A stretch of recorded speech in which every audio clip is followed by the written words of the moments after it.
food coming in, I guess, from Mexico. It's tainted. It's making a lot of people sick. That is the CDC's terminology. I think what we're going to do is we're going to put a major tariff on Mexico because of the lettuce, and we're going to put a big tariff on Canada because of the smoke.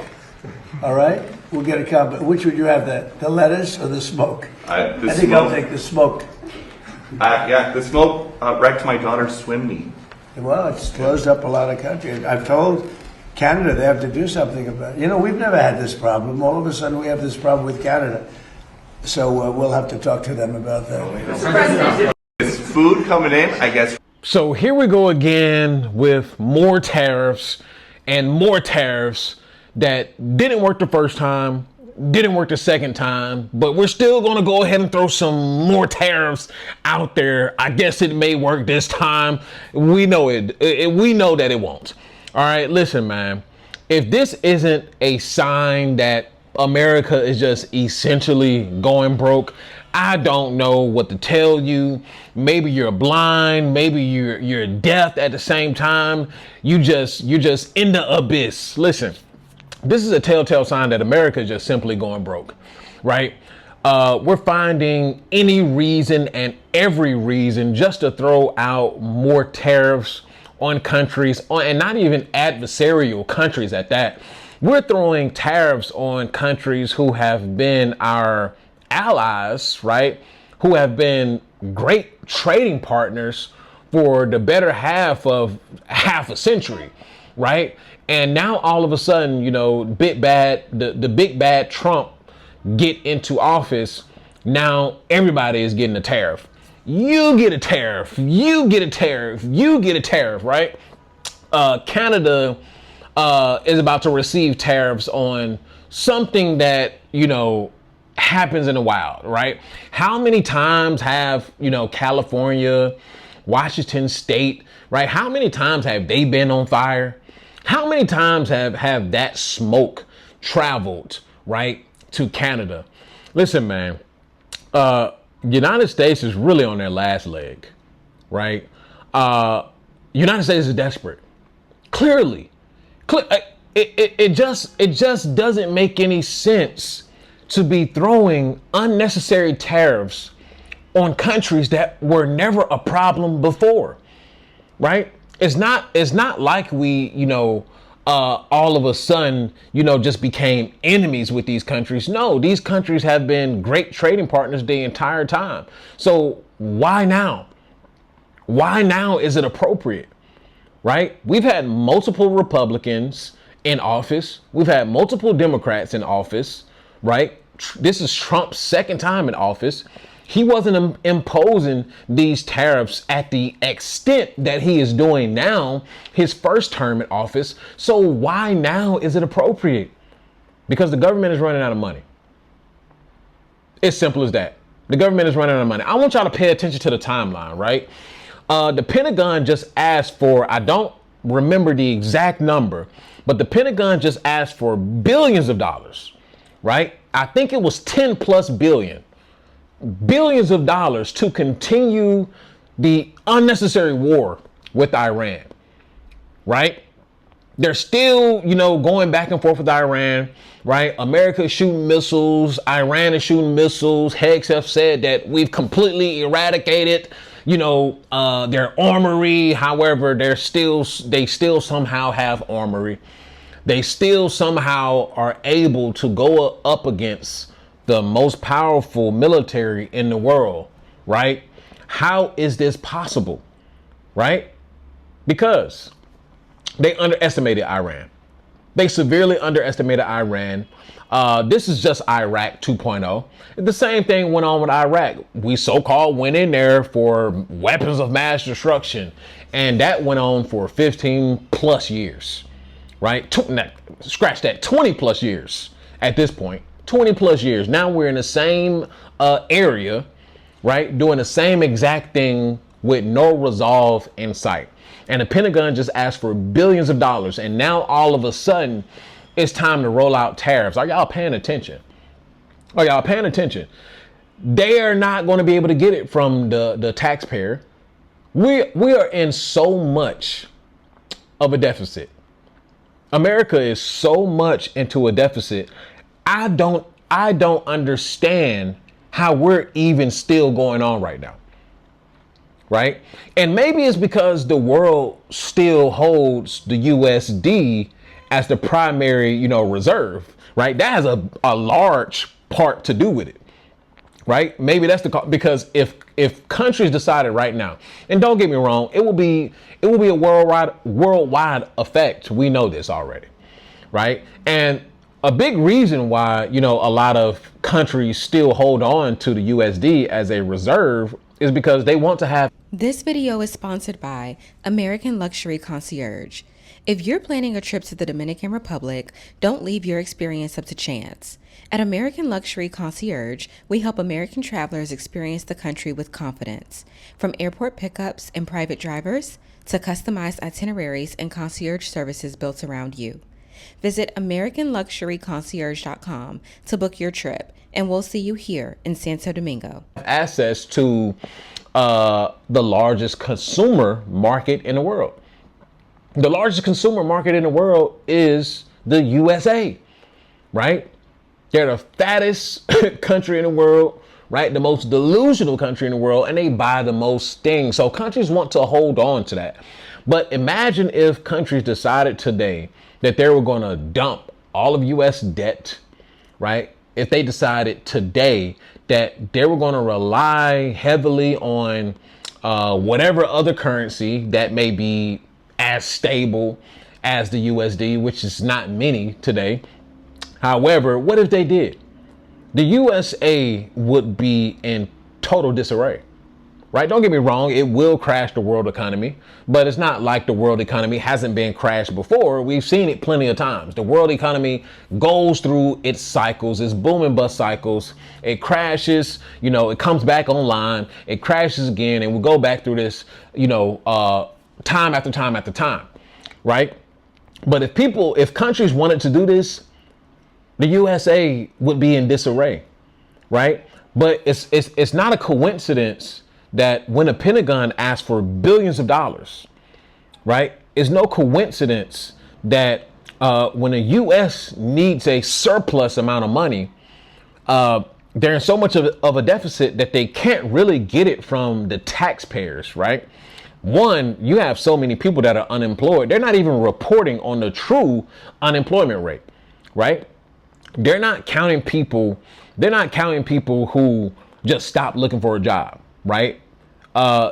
They exit those people out of the running once they stop looking for a job, right? They don't even count them. So it's not counting those people. It's not counting people who work more than one part-time job. It's not counting people who are barely getting by with a part-time job. It's not counting a lot of people. And the unemployment rate is higher than what's been reported by the Department of Labor, way higher. So they're not going to get this money from the taxpayers. So where else can they get this from? Where else can they get the money to continue a pointless war? I know. Let's go ahead and tax all of these countries who we've never had a problem with. Let's go ahead and tax all of our allies that we've never had a problem with, right? Let's go ahead and tax all of these people just for the hell of it, right? Let's go ahead and tax the Dominican Republic.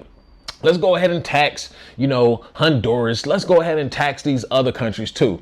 So now there's a fight, clearly, a trade war with some countries in Latin America.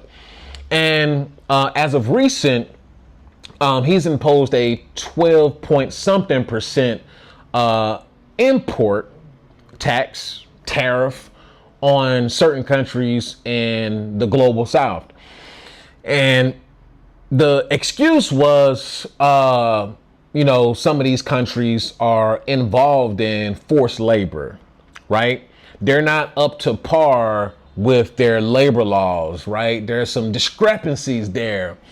But other people are saying that we're not buying it. This was just an excuse. This was just a loophole just to impose tariffs anyway. And they may be right. And I'm just going to throw something out there that may or may not be true. But China, for years now, has been cozying up to many Latin American countries, right? Cozying up all the way into the United States backyard. However, the United States has overlooked it over the years, but now as of recent, because we're going broke, right? Now they want to pay attention to it, right? Well, I guess the United States kind of did it with the whole communism, regimes that they felt like was a threat to the United States, but that's neither here nor there. Right now they want to pay attention to it because China's creeping up in the global South's economies. But why wouldn't they? Right? Why wouldn't the global South go ahead and, start looking at other people to do business with? Why does the United States get to dictate who everybody else gets to do business with, right? Especially over these past 8 years, 10 years that the United States has really just been a liability, right? It has been strictly a liability, especially these past 4 years. And people in the global South, countries in the global South are rightfully trying to diversify, right? Imagine being a country solely reliant on the United States. Imagine that. Imagine your economy solely relying on the United States, right? And no other business partners, right? No other business coming in, no other countries. Well, as far as superpowers that you're dealing with, imagine that, right? Then your economy is based on the United States economy, right? The whims and the woes and the ups and the downs. Imagine that. So these countries may be trying to do business with someone like China, who is clearly an adversary to the United States and vice versa. But China has been coming up as far as doing business with countries, improving their infrastructure. China is all through Africa. China is all through Latin America. I forgot the name of their EV car. EV car that was made in China, but it's supposedly way better than Tesla. It can't be sold in the United States. However, I rode in plenty of them while here in the Dominican Republic. So that Chinese car is sold in the Dominican Republic. I forgot the name of it. So people in the global South, countries in the global South are already doing business with China, but some countries may be cozying up a little bit too close to countries like China, and the United States is saying, not in my backyard, right? So a lot of these tariffs that you see on the surface, they make up a claim for them, but in reality, it's just a cover up to something bigger. It really just a cover up to a proxy, right? It's never what it is on the surface. Never believe what's on the surface. Never believe what's initially in the media, right? And all in all, man, USA is in a bad spot, right? I mean, how many times, and like I've said before, I said this a year ago, right? Trump's job is to alienate the United States of America, right? Some of y'all still don't believe it. Y'all still like, man, nah, you crazy, man. He's looking out for the US of A, man. He's looking out for us. He's making America great again. Is America great yet? Is America great yet? Rent has not went down, right? Interest rates are still where they are. Nobody's buying a home. Foreclosures are up. Kids are dumber than ever. People are more divided than ever. Make it make sense. America is not great. And it's not looking great in the future as well. And there you go. So no, he is not doing anything. He's just there to cause chaos. So whoever put him there, right? Y'all think the voters put him there, which is partly true, but an environment was purposely created, right? A certain mindset was purposely created, right? A lot of the things that you see is not really what you see, right? Psychologically, environments were created via social media to push you towards a certain candidate, right? That's a whole thing in itself, right? And we can get into the whole Andrew Tate thing. I believe Andrew Tate has been, arrested / silenced because there's about to be another swing in politics, meaning that politics is possibly about to swing the other way. Andrew Tate was a big voice for the right wing, definitely as Trump was, coming back in for his second election. He was a big voice and a big proponent of Trump, and was a big voice for the right wingers, especially. So there's about to be a large swing towards the left, if you were to ask me. But either way, it doesn't matter. It's all charades, a game of charades, house of cards, whatever you want to call it. It's just one big old game. And the sooner y'all realize that, the sooner you start preparing for that. And that's why I started the HorizonAtlas.ai app, your relocation app. So if you want to get into visas, you want to see about residencies, you want to see if a country is right for you, Horizon Atlas is the app for you. Maybe you're not sure if you want to move yourself or your family to another country. Maybe you just want to explore. The app is still right for you. So listen, man, hit that link in the description. Go and check out Horizon Atlas. Go and look at some visas. Go and look at some residencies. Go and look at the country's safety metrics as well, if you're thinking about relocating. Because listen, at this point, the US of A is probably a goner at this point. I'm sorry to you patriots, you Mr. Patriotics and Mrs. Patriotics. Listen, it is what it is. It's over, right? And the United States is on their last leg, which clearly they're trying to, get every single monies they can. But anyway, man, that's all I have for you guys on today's video. What you guys think? Let me know what you think down in the comment section. Do you think I'm right? Do you think I'm wrong? Right or wrong? I see what I see. Listen, the after pill is the ideology. The escape blueprint is the framework. And PFP life is how you should live. In purpose, in freedom, and in power. I'll see you guys on the next video. And I'll see you guys on the Patreon. And make sure you check out the Horizon Atlas app. And if you want to visit Santo Domingo as well, make sure you check out the app for that as well. Welcome to the afterpill.co, your one-stop shop hub for everything that I offer. Whether you're here to book a one-on-one coaching call, join the Patreon community, explore Horizon Atlas, your relocation app, or access my latest content and resources, you'll find it all right here. Choose your path, take action, and start building the life you want.